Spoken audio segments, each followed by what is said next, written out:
So it's no secret if you've been following this channel that probably one of my biggest passions after pedals is fretless bass.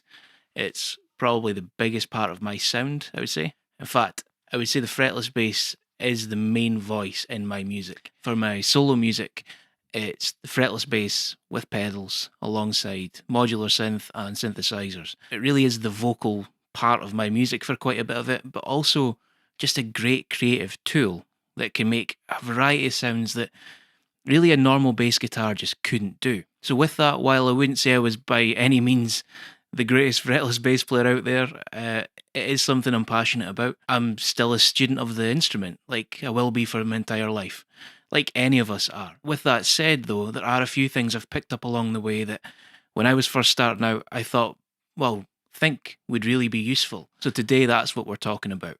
Some tips for bass players just getting into this fretless thing, and things that might help along the way and make it easier to get into this instrument. Now, the first thing that always comes up when people talk about fretless basses, and is something people sometimes consider before they even buy one, is lines or no lines. And this is really hotly debated. This is another pick these fingers kind of discussion. With some people, legends like Tony Franklin, saying lines are awful, basically, very against lines on a fretless bass.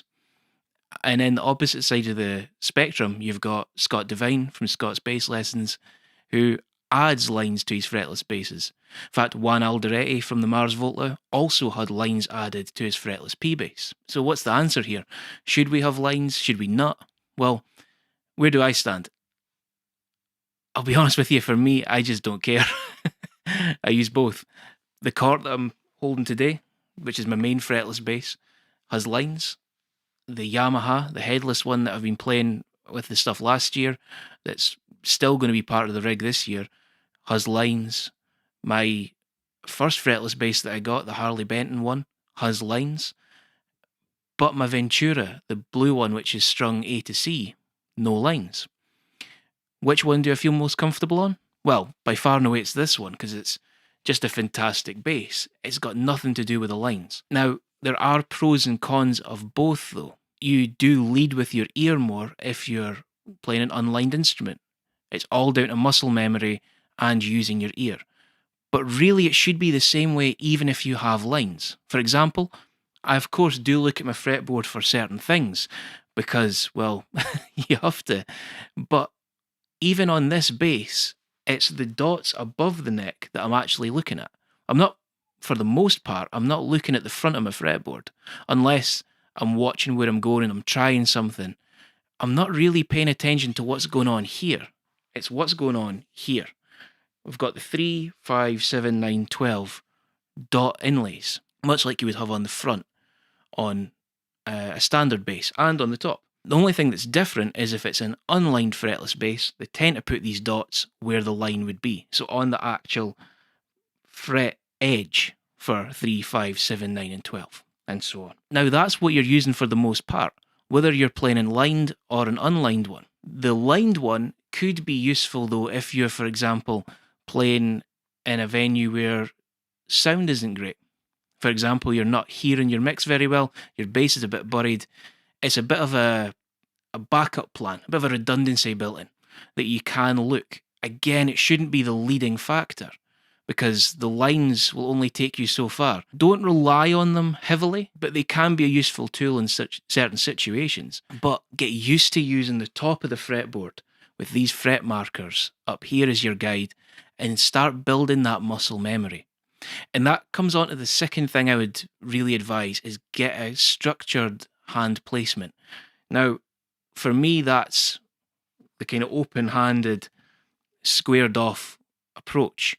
You will occasionally see me lean more into that sort of C chord on guitar shape, but very rarely. I try to keep my hands squared off. Now, this is again another one of these situations where that's what I do, and that's what a lot of other bass players do. For example, Scott Devine from Scott's Bass Lessons. Pino Palladino has massive hands, so that's not too much of an ordeal for him. But Tony Franklin, quite the opposite, takes more of that almost side-on approach to playing. And no one's going to tell him he's wrong, because he's not. That's what he feels comfortable doing. So whatever your format is, for me personally, I'm a big fan of this shape. Not necessarily finger per fret, because that's an extreme stretch that doesn't always turn out too well. But even just spanning sort of 3 frets with a relaxed hand like that gives you a good framework that you can move around the fretboard. But the important thing here is that you build structure and you build muscle memory, because it becomes second nature at that point. You don't think about what you're doing. Your hands just fall into the shapes you want them to. Another aspect with this is kind of maintaining a proper routine. For example, even down to cutting my nails for playing bass. Even if I've not cut my nails before I play, I can feel the difference, and I feel like it affects my intonation a little bit. It could be a total placebo effect, and I could be totally crazy here, but I feel the difference.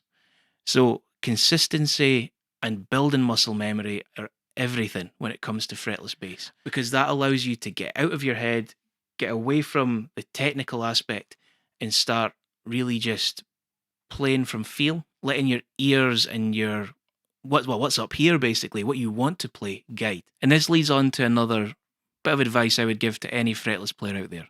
Is find your own voice.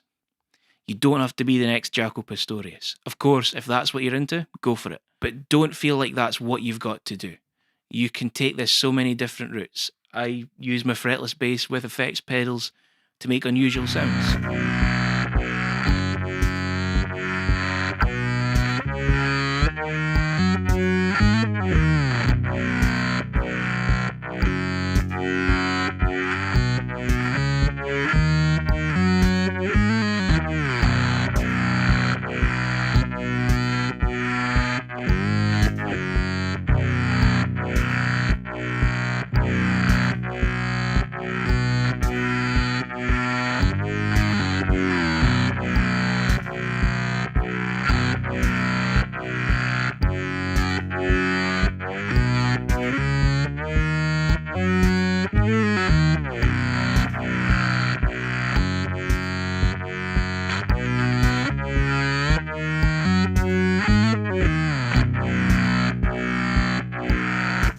You don't have to be a carbon copy of your favourite bass player, whether it be Jaco Pastorius, Pino Palladino, Joe Hubbard, of course, guys like Tony Franklin, Gary Willis, Mick Karn.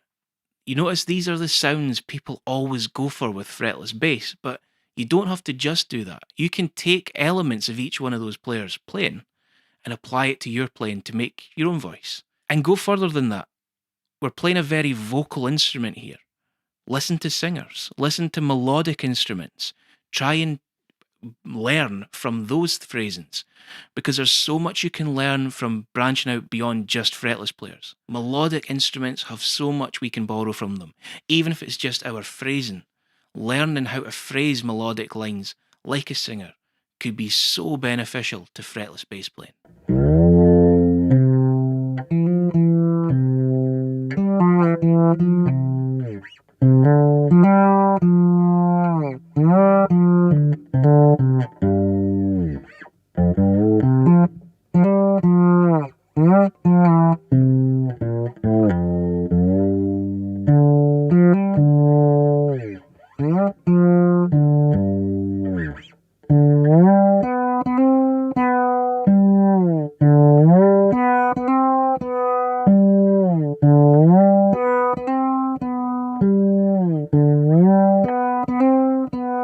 Find your own sounds, explore this instrument, really use it as a learning tool. It's something that we can really explore a creativity that a normal bass just can't do. Like I say, it's so vocal, it's so expressive. find your voice on it. So that's it for the tips today. If there's anything you can think of that you think would be beneficial to fretless players, if you've got experience with the instrument, leave them in the comments below. I'd love to see what tips you come up with. And again, this is something I can learn from too, because I may have been playing this for a good few years now, and it's maybe my main voice, but I'm still a student of the instrument. I don't hit every note perfectly. Intonation's something I still work with daily. I'm far from perfect, and I'm always learning. And we're all like that. We're all in the same boat. Until next time, thank you very much for watching. Again, if you want to support the channel, all the usual stuff, like, subscribe, click the bell icon. I do have my music over on Bandcamp and on this channel as well, linked in the description. If you want to see more updates on what I'm doing, gigs and new releases, Instagram, Bandcamp, all the information's over there. And until next time, thank you very much for watching, and keep working on those bass faces.